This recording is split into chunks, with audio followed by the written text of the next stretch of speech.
like I just said about the brushes, when acrylic paint dries, it dries like a plastic, so it doesn't come out of your clothes. So I do have aprons in the back of the room, which you are more than welcome to use to protect your clothing, because you do not want to get any acrylic paint on your clothes.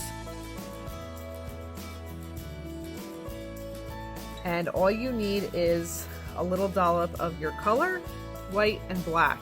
And as you can see, I have a lot of leftover paint here from what I squeezed out originally, because I really didn't need that much for this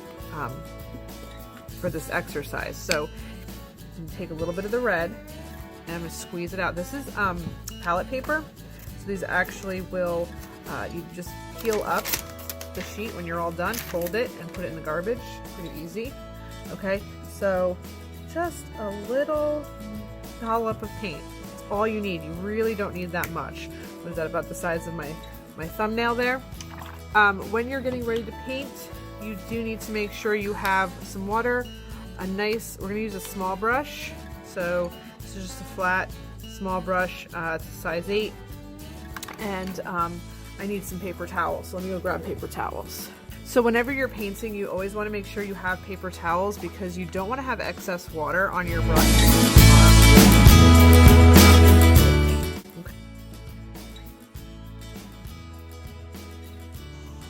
Also, in terms of cleanup, you're going to take your brush basin to the sink, you're going to dump it, and you're going to rinse it, because you don't want to leave all of this paint residue in this basin. Okay, so take it to the sink, dump it, rinse it really well, leave it to dry in the drying rack upside down so that it's nice and dry for the next person.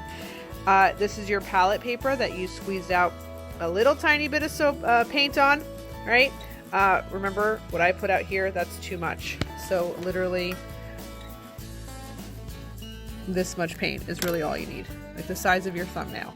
Okay, but when you're done for the day, you're going to take the sheet of paper, the palette paper that this is on, you're going to fold it in half.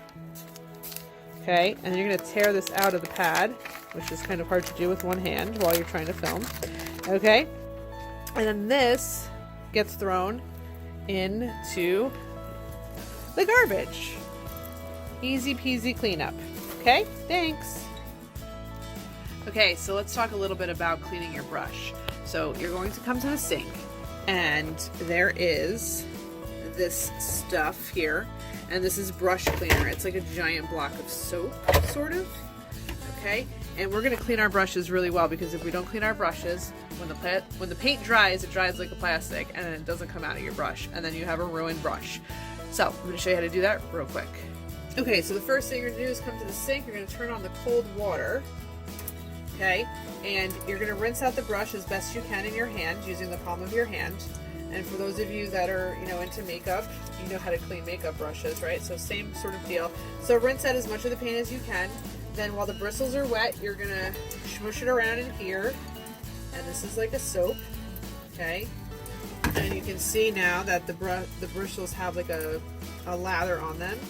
And just like you would wash your hair, you're going to gently brush that through the bristles, rinse with fresh, clean, cold water until your bristles are nice and clean. Then I want you to reshape them, okay, especially if it's a round brush. You want to make sure that the bristles look nice and clean, and then you're going to put it to dry, bristle side up. You don't want to put it bristle side down, because if it dries like this, it's like what happens when you go to bed with wet hair and you wake up with funky hair in the morning, okay?